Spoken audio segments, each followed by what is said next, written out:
할렐루야. 오늘 어린이 주일에 오신 우리 성도님들을 환영하고 축복합니다. 5월 여러분의 가정 위에 하나님의 은혜와 축복이 임하시길 주님의 이름으로 축복합니다. 우리 앞뒤자로 좀 인사하겠습니다. 우리 권사님 가정에 하나님의 축복이 함께 하시길 바랍니다 하고 서로 인사하겠습니다.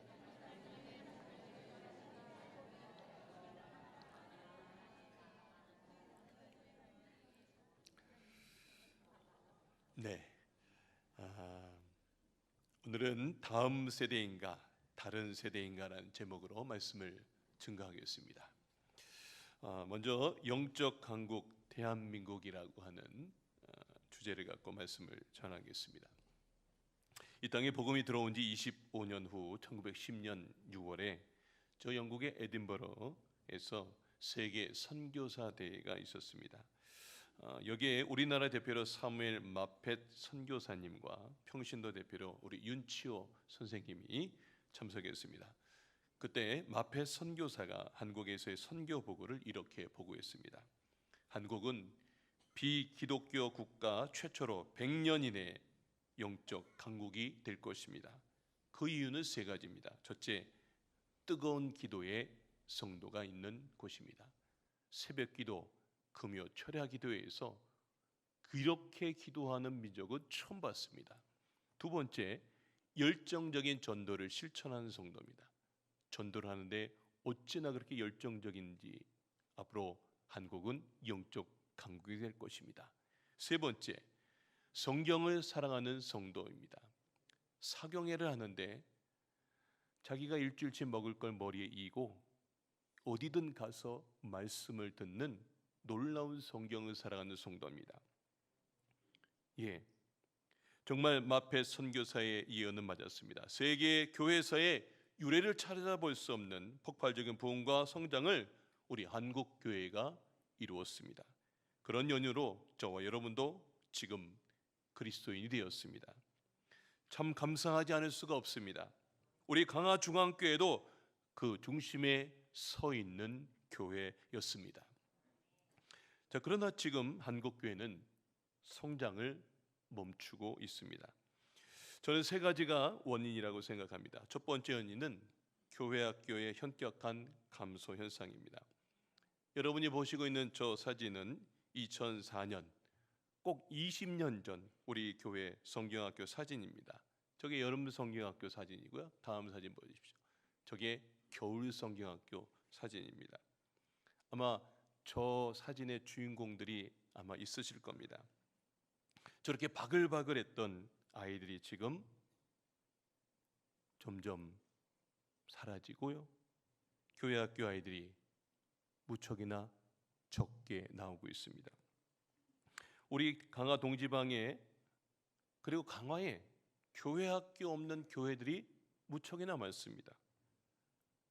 그리고 도시교회에도 마찬가지입니다. 교회 학교가 줄어드는 건 물론이고 교회 학교가 없는 교회들이 많아지고 있습니다.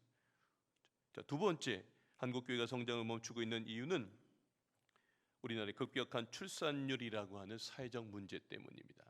세 번째, 더 깊이 들어가 보면 본질적인 원인은 사회적인 문제가 아니라 신앙적인 문제입니다. 그것은 신앙의 대잇기를 실패한 겁니다. 아브라함과 이삭과 야곱 이렇게 신앙의 대를 이어서 할아버지, 아버지, 아들 그렇게 신앙의 대잇기를 실패했기 때문입니다. 저는 오늘 이 부분에 집중해서 이 시간 말씀을 전하도록 하겠습니다. 화면을 좀 보여주시기 바랍니다. 신앙의 대잇기가 약해지고 있습니다. 사실 정말 큰일 났습니다. 여러분, 제가 요새 계속 신방을 해보니까 우리 강화중앙교회 성도님들의 많은 수의 자녀들 그리고 손주들이 지금 신앙생활을 안 한다는 것입니다. 제가 이제 물어봤어요. 우리 권사님, 이제 자녀들은 어디가 삽니까? 뭐 인천에 살아요, 서울에 살아요, 뭐 어디 지방에 살아요. 이런 얘기하는데 거기서 이제 무슨 일 합니까? 이제 무슨 일 한다고 얘기하고 나서 그럼 신앙생활은요? 그러면 갑자기 막 이러면서 뜸들이세요. 신앙생활을 안 한다고 합니다. 지금 어릴 때는요, 교회 학교에서는 그렇게 열심히 하나님을 찾았던 아이들이, 뜨겁게 성령을 사모했던 애들이 지금 신앙과 담을 쌓고 있다는 거예요. 그런데 그게 집사님의 자녀뿐만이 아니라, 권사님의 자녀뿐만 아니라 장로님들 자녀까지도 신앙의 대기가 지금 심각한 상황입니다. 대신방하면서 한 가지 질문이 계속 제 머릿속에 떠나지 않았습니다. 자, 이 시간 여러분에게 질문합니다. 자, 여러분이 죽고 나면 여러분 자녀들은 하나님을 잘 경외할까요? 신앙생활을 잘 할까요? 네, 아멘이 뜨문뜨문하시네. 여러분 죽고 나면 여러분 자녀들은 정말 하나님을 잘 믿는 귀한 신앙의 사람이 될까요? 네. 이 질문에 답을 각자 머릿속에 한번 해보시고 오늘 내 가정을 향한 하나님의 음성을 들으시는 귀한 시간이 되시길 주님의 이름으로 축원합니다. 작년 어느 권사님이 하나님의 부르심을 입으셨습니다. 그래서 장례 예배를 드리러 갔습니다. 그런데 기가 막힌 일이 벌어졌습니다. 제사상이 차려져 있었습니다. 권사님인데 그 앞에 제사상이 차려져 있었습니다. 상주인 아들에게 도대체 이게 뭐냐고 물어봤습니다. 그랬더니 그 아들이 이렇게 얘기했습니다.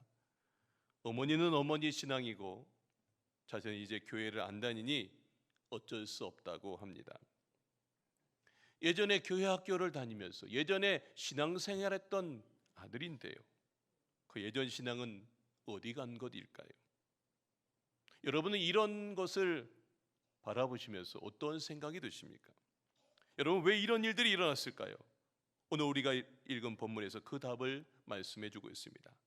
다음 세대들이 다른 세대가 되었기 때문입니다. 한번 따라합시다. 다음 세대들이 다른 세대가 되었기 때문이다. 자, 오늘 우리가 읽은 본문은 사사기 전체의 개론이면서 사사기를 요약하고 있는 본문입니다. 여호사와 가나안 1세대들이 죽은 후에 그 다음 세대들의 변화를 보여주고 있는 본문입니다. 자, 사사기 2장 8절과 10절 봅시다. 여호와의 종 눈의 아들 여호수아가 110세에 이제 죽게 됩니다. 10절에 보면 그 세대의 사람들도 다 그 조상들에게 돌아갑니다. 다 둘 다 죽었어요. 자, 믿음의 가나안 1세대들이 이제 죽었습니다. 자, 그 다음 10절입니다. 그 후에 일어난 다른 세대는, 여러분, 그 후에 일어난 다음 세대라고 하는 말이 나와야 되는데 그 후에 일어난 다른 세대는 이란 말이 나옵니다. 그 세대는 어떻게 한다고요? 첫째, 여호와를 알지 못합니다. 둘째, 여호와께서 이스라엘을 위하여 행하신 일도 알지 못합니다. 저 다른 세대는 이라고 하는 거기에 different generation이 아니라 다음 세대, next generation이 들어가야 되는데 지금 다른 세대가 됐습니다. 여러분, 왜 이런 일들이 일어났을까요? 여러분, 가나안 1세대 그 사람들이 죽자 다음 세대들이 다른 세대가 된 겁니다. 여러분, 다른 세대의 특징이 뭡니까? 첫 번째, 여호와를 알지 못해요. 하나님을 모른다는 겁니다. 요즘 말로 하면 교회는 다녀요. 그런데 교회는 다니는데 하나님을 만난 체험이 없는 겁니다. 교회는 다니는데 살아계신 하나님을 믿지는 않아요. 교회 분위기, 교회 언어도 익숙해져서 하나님이 계시다고 말은 하지만 정작 삶은 하나님을 믿지 않는 사람들과 전혀 다르지가 않습니다. 한마디로 하나님을 만난 경험이 없는 세대가 다른 세대입니다. 오늘 여러분의 자녀와 손주, 손녀는 어떠하십니까? 살아계신 하나님을 그들은 만났습니까? 그 아이들이 하나님께서 우주 만물을 창조하신 하나님이라는 것을 믿고 있습니까? 그 아이들이 하나님을 만난 체험 있는 신앙이 되도록 인도해 주시기를 바랍니다. 여러분, 다른 세대의 특징은요, 두 번째는 말씀을 모른다는 겁니다. 여호와께서 이스라엘을 위하여 행하신 일을 알지 못한다. 말씀을 모른다는 거예요. 하나님을 믿는다고 하는데 하나님의 행하신 그 말씀을, 복음을 모른다는 겁니다. 요즘 말로 하면 하나님을 믿는다고 하는데 죄인된 우리를 위해서 예수님께서 무슨 일을 하셨는지 모른다는 겁니다. 하나님을 믿는다고 하는데 예수님은 나의 구원자로, 주님으로 고백하지 않는다는 겁니다. 이렇게 성경을 모르는 세대, 성경에 관심이 없는 세대, 복음을 모르는 세대가 다른 세대입니다. 오늘 여러분의 자녀는 어떠십니까? 예수님을 압니까? 복음을 압니까? 성경을 압니까? 지금 우리 다음 세대들이 믿음의 다음 세대가 아니라 하나님을 모르는 믿음의 다른 세대가 되고 있지는 않습니까? 오늘 여러분의 가정은 어떻습니까? 지금 한국교회 다음 세대들은 어떻습니까? 사진 한번 보여주십시오. 요즘 우리 다음 세대들의 모습이에요. 여러분 한번 보세요. 저 아이들은요, 손에 핸드폰을 아주 익숙하게 들고 있습니다. 그들을 뭐라 그러냐면 포노 사피엔스라고 합니다. 포노, 스마트폰이라는 게 폰, 사피엔스, 인류라는 거죠. 포노 사피엔스, 스마트폰을 신체 일부처럼 사용하는 새로운 인류라는 뜻입니다. 포노 사피엔스는 TV를 보지 않습니다. 저것처럼 신문도 읽지 않아요. 스마트폰으로 모든 정보를 얻습니다. 더 이상 포털 사이트에서 검색하지 않습니다. 유튜브로 다 검색합니다. 문자를 읽는 것보다 동영상에 더 익숙합니다. 포노 사피엔스는 이제 은행에 가지 않습니다. 여러분들은 은행 창구에 가셔서 다 쓰셔서 돈 뽑고 거기 가셔서 또 ATM기로 뽑지 않으십니까? 그런데요, 저 포노 사피엔스 다른 세대들은 스마트폰으로 모든 은행 업무를 해결합니다. 대형마트나 식당에 들리지 않습니다. 식료품과 배달 음식 탁탁 눌러서 아침에 문 앞에 오게끔 합니다. 스마트폰으로 시공간의 제약 없이 종일 저 지구 반대편에 있는 사람들과까지 같이 서로 소통합니다. 지금 우리 자녀들, 손주, 손녀들은 우리와 전혀 가치관이 다릅니다. 문화, 소비, 성향, 삶의 이유가 전혀 다른 세대예요. 여러분도 한번 바라보십시오. 그 아이들이랑 여러분이랑 전혀 다른 세대를 살고 있어요. 그러나 저들의 신앙만큼은 부모님 따라 어쩔 수 없이 교회에 나와서 하나님도 모르고 말씀도 모르는 세대가 아니라 하나님을 알고 말씀을 신실하게 믿는 자녀들이 되게 해야 합니다. 아멘이십니까? 자, 오늘 본문은 다른 세대들의 문제점과 그 결과가 무엇인지 알려줍니다. 여러분들 사사기를 읽어보면 네 가지 패턴으로 계속 진행이 되는데, 첫 번째는요, 하나님을 알지 못한 다른 세대들은요, 여호와의 목전에 악을 행하였습니다. 사사기 2장 11절입니다. 이스라엘 자손이 여호와의 목전에 악을 행하여 뭘 섬긴다고요? 바알들을 섬기고 있어요. 예를 들면 이겁니다. 하나님을 잘 믿는 사람이 어느 날 무당집에 가서 부적을 붙들고 있다는 소리예요. 요즘으로 해석하면. 두 번째, 다른 세대들은 애굽 땅에서 인도해내신 열조의 하나님 여호와를 버렸습니다. 12절 상반절입니다. 애굽 땅에서 그들이 인도해내신 그 열조의 하나님을 버리고 그랬습니다. 세 번째, 자, 그들이 하나님을 버렸더니 하나님이 어떻게 합니까? 여호와 하나님께서 이제 진노하십니다. 그들을 노략하는 자의 손에 붙이십니다. 자, 사사기 2장 14절 말씀 우리 다 같이 한번 읽겠습니다. 시작. 여호와께서 그들에게 진노하사 노략하는 자의 손에 붙여 그들로 노략을 당케 하시며 또 사방 모든 대적의 손에 파심에 그들이 다시는 대적을 당치 못하므로. 네, 하나님을 버렸으니까 하나님이 그 버린 그 이스라엘 백성들에게 진노하셔서 이방 민족을 통해서 힘들게 합니다. 마지막으로 여호와께서 재앙을 내리시며 그들의 괴로움이 심하게 됩니다. 자, 사사기 2장 15절 말씀 우리 다 같이 한번 읽겠습니다. 시작.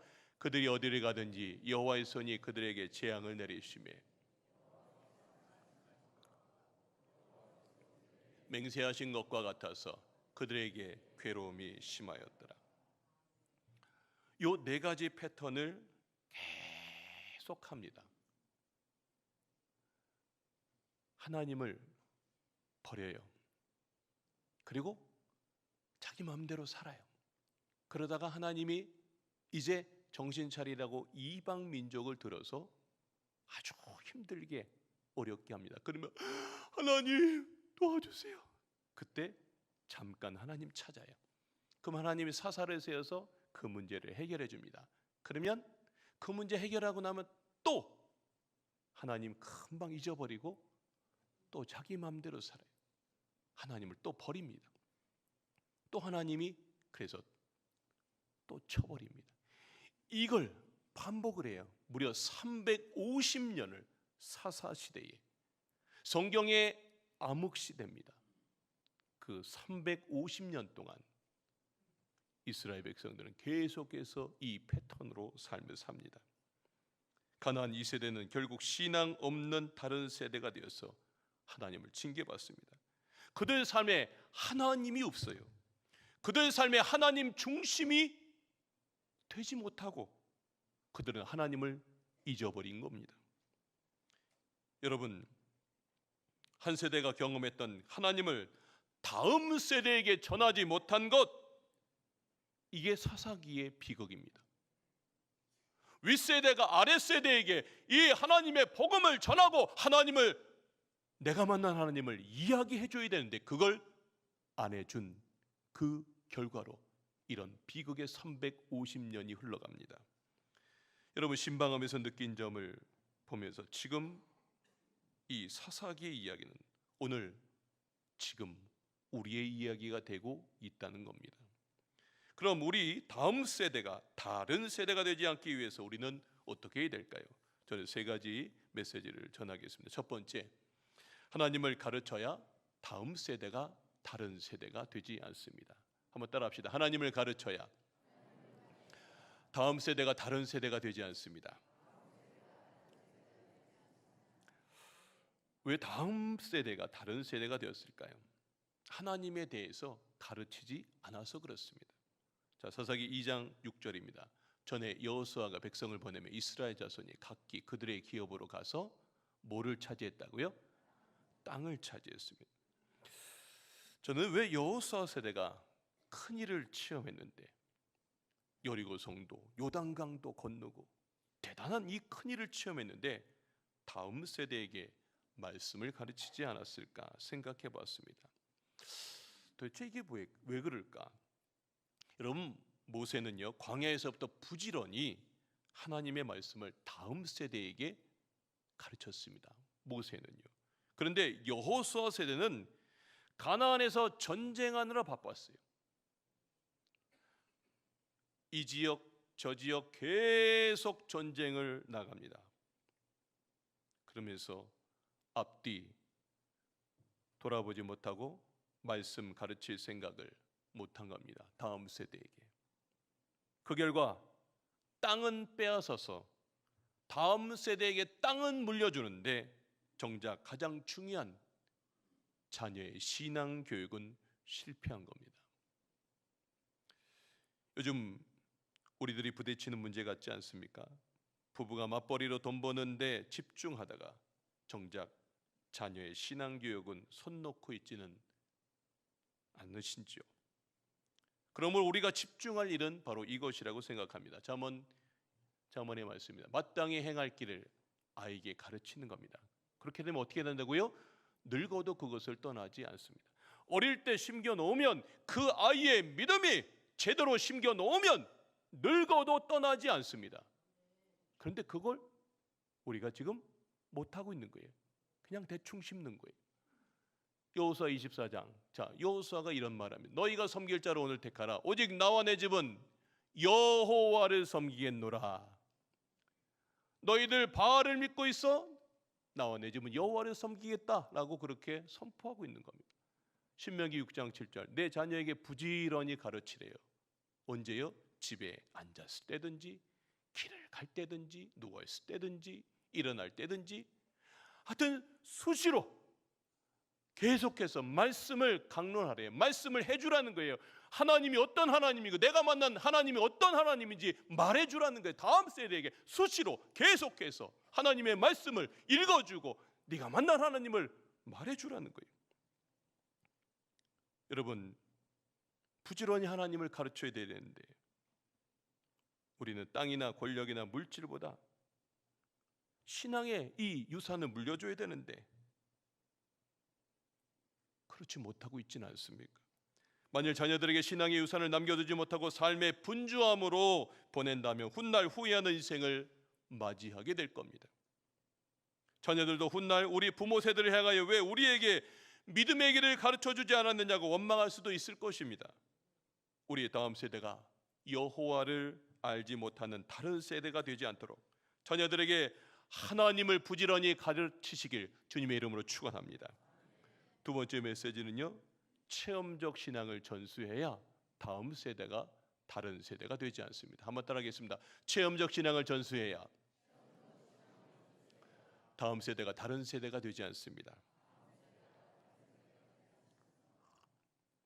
여러분, 왜 다음 세대가 다른 세대가 되었을까요? 체험적 신앙이 없는 거예요. 애들이 체험적 신앙이 없는 겁니다. 여러분, 본문에 두 세대가 나옵니다. 자, 사사기 2장 7절과 10절을 비교해 봅시다. 7절은 윗세대입니다. 백성이 여호수아가 사는 날 동안과 여호수아 뒤에 생존한 장로들, 그러니까 가나안 1세대들이죠. 그들은 곧 여호와께서 이스라엘을 위하여 행하신 모든 큰 일을 어떻게 했다고요? 본 자들이에요. 눈으로 봤어요. 체험한 사람이에요. 그래서 어느 날 동안에 그래서 여호와를 섬겼어요. 자, 그런데 사사기 2장 10절 그 후에 일어난 다른 세대, 그 밑세대입니다. 여호와께서 이스라엘을 위하여 행하신 일도 뭐 했다고요? 알지 못합니다. 가나안 1세대는 체험적 신앙입니다. 하나님의 행하신 놀라운 기적을 봅니다. 요단강이 쭉 갈라지는 걸 봤어요. 여리고성, 저 철옹성 같은 여리고성을 성 동거밖에 없는데 무너진 걸 봤어요. 와, 대단한 하나님, 우리가 믿고 있는 하나님, 우리가 붙들고 있는 그 하나님은 이런 하나님이다. 그러나 다음 세대는 여호와를 알지 못하는 세대가 입니다. 하나님께서 어떻게 광야로 이끌어내시고 요단강을 건너고 여리고성과 가나안 온 주민을 몰아내는지 알지 못해요. 왜 그럴까요? 그 윗세대가 다음 세대에 말하지 않아서, 가르쳐주지 않아서, 그래서 체험신앙도 없는 겁니다. 그래서 가나안 문화와 종교를 뛰어넘지 못하고 그 문화에 금방 흡수되는 거예요. 눈에 보이는 게 좋거든요.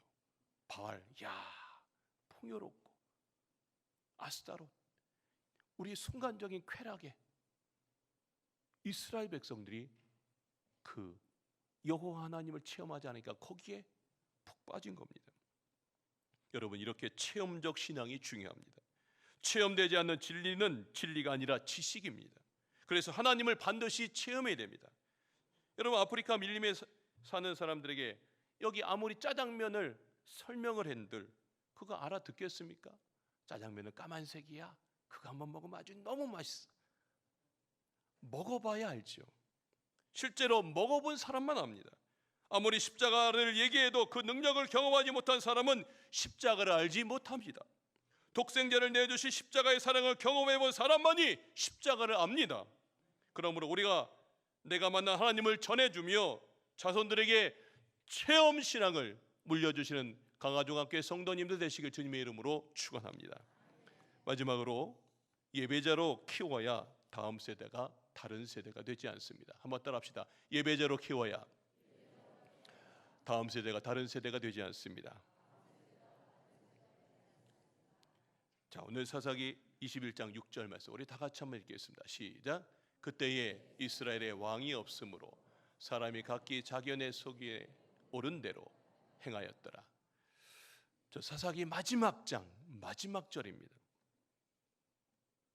저게 사사기의 결론입니다. 사사기의 모든 원인이 하나님을 떠나서 내가 왕이 되려고 했기 때문입니다. 자기 소견에 옳은 대로. 하나님 필요 없는 거예요. 내 소견대로 사는 거예요. 자기가 왕입니다. 여러분, 사사시대 때도 예배가 있었습니다.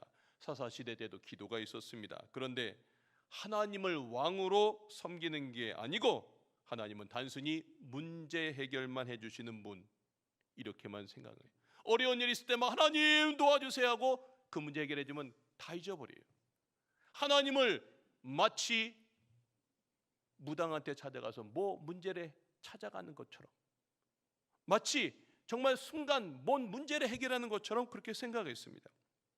그러니까 문제가 해결되면 또다시 하나님을 잊고 범죄하게 됩니다. 여전히 내가 왕이에요. 교회는 다니는데 내가 주인 노릇하고 내가 왕 노릇하는 것, 이것이 다른 세대의 가장 중요한 원인입니다. 우리 다음 세대들이 회복하기 위해서도 하나님 도와주세요 기도만 할 것이 아니라 하나님이 왕이십니다, 하나님이 주인이십니다, 이렇게 하나님의 왕되심을 선포하는 것을 가르쳐야 합니다. 여러분, 사사기 2장 7절을 보면 이렇게 되어 있습니다. 새 번역에 보면 온 백성은 여호사가 살아있는 동안에 주님을 잘 뭐했다? 섬겼다. 여기 섬겼다라고 하는 건 예배했다라는 표현입니다. 여호사가 살아있는 동안에는 예배가 살아있었습니다. 여러분, 지금 우리에게 필요한 것은 바로 살아있는 예배가 회복되는 것입니다. 그러기 위해서는 우리 기성세대들이 먼저 예배가 삶에서 가장 중요하다는 믿음이 있어야 됩니다. 이 확신이 없으면 자꾸 자녀들과 예배를 타협합니다. 돈 줄게, 너 교회 와, 오늘. 너 돈 줄게, 오늘 가. 여러분, 예배가 무너지면 다 무너집니다. 예배의 목숨을 거셔야 됩니다. 예배를 통해서 하나님이 어떤 분인지를 경험할 수 있도록 도와줘야 됩니다. 예배를 통해서 왕 되신 하나님을 만날 수 있도록 여러분이 그 자녀들에게 도와주셔야 됩니다. 그래야 믿음이 다른 세대가 아니라 믿음의 다음 세대가 세워지는 줄로 믿습니다. 여러분, 고3 때 가장 중요한 게 뭡니까? 언제부터 고3이 되면 교회를 안 나와요? 언제부터 고3이 되면 그냥 이런 거 다 열애한다고 생각합니다. 아닙니다. 고3 때 가장 중요한 게 예배입니다. 평상시에는 안 나오다가 수능 고 바로 시험 때 와서 기도 받으려고 그래요. 이게 도대체 뭡니까? 여러분, 공부도 중요하지만 예배가 더 중요합니다. 여러분, 군대 힘들죠? 군대에서 제일 중요한 게 예배입니다. 지금 취업 준비를 하고 있습니까? 준비하면서 가장 중요한 게 뭡니까? 예배입니다. 여러분, 직장 생활하면서 가장 중요한 게 뭘까요? 바로 예배입니다. 결혼을 앞두고 가장 중요한 게 뭘까요? 하나님을 예배하는 것입니다. 자녀를 기를 때 가장 중요한 게 뭘까요? 하나님을 예배하는 것입니다. 예배가 살아나야 우리의 다음 세대가 살아나는 줄을 믿습니다. 이 반복되는 암흑과 같았던 사사시대, 여러분, 우리가 지금 다 거꾸로 하고 있어요. 예배랑 다른 거랑 다 바꾸고 있습니다. 언제부터인가? 여러분, 이 반복되는 암흑과 같았던 사사시대가 막을 내리게 된 것은요, 한 여인의 그 한나라고 하는 결단을 통해서 딱 종주부가 찍힙니다. 우리가 자녀들에게 좋은 것 먹이고 좋은 학원 보내고 좋은 대학 보내는 것보다 우리는 한나처럼 해야 됩니다. 한나가 아이가 없어서 눈물로 기도합니다. 정말 힘들었죠. 그런데 하나님께서 응답해 주시고 아들을 주세요. 그런데 한나가 어떻게 합니까? 자, 사무엘상 1장 24절입니다. 한번 읽겠습니다. 시작. 젖을 땐 후에 그를 데리고 올라갈새 실로 여호와의 집에 나아갔는데 나이가 어리더라. 저 실로라고 하는 것이 하나님의 성전이 있는 곳이에요. 그 성전 여호와의 집에 데리고 갔다는 거예요. 얼마나 어렵게 얻은 아들입니까? 이 아들이 얼마나 지금 귀엽겠습니까? 그런데 어떻게 합니까? 젖대자마자 주님의 집으로 하나님을 경외하는 예배자로 그 아들을 키웁니다. 그 예배자로 자란 사무엘에 의해서 350년 암흑과 같았던 사사시대가 딱 막을 내리게 됩니다. 예배를 가장 중요하게 여긴 한나의 믿음을 통해서 하나님은 이 어둠의 역사를 다 끝내시고 새로운 새 일을 행하신 줄로 믿습니다. 오늘 여러분의 자손들을 예배자로 세우시길 주님의 이름으로 축원합니다. 말씀의 결론을 맺겠습니다. 설교 초두에 여러분이 죽으면 여러분 자녀들은 하나님을 잘 경외할까요? 라는 질문을 드렸습니다. 여러분 자녀들이 지금 여러분과 함께 살고 있다고, 같은 믿음을 갖고 있다고 생각하지 마십시오. 오늘 말씀과 같이 다른 세대가 될 수도 있습니다. 내가 하나님을 믿으니, 내가 하나님을 체험하고 하나님의 간증도 있고 신앙생활 잘하고 있으니 내 자녀도, 내 손주들도 저절로 신앙생활 잘할 거라고 여러분 착각하지 마시길 바랍니다. 전혀 다른 세대가 될 수도 있습니다. 어느 순간 공부 잘하고 취업 잘하고 결혼 잘하고 돈 잘 벌고 우리가 추구하는 가치들, 우리 입에서 이런 얘기가 더 많이 나오고 아이들한테 기도하자, 아이들한테 신앙을 가르치는 이 부분이 훨씬 줄어들어서 여러분 이제 그 아이들이 하나님 없이 살아도 아무 문제 없구나 그렇게 생각할 수 있습니다. 그러면 우리가 오늘날 우리 자녀들이 다른 세대가 아닌 다음 신앙을 이어갈 세대가 되기 위해서 우리가 뭐가 필요할까요? 여러분들이 하나님을 그들에게 계속해서 들려주시길 바랍니다. 아무도 말해주지 않으니까 하나님을 알지 못하는 세대가 된 겁니다.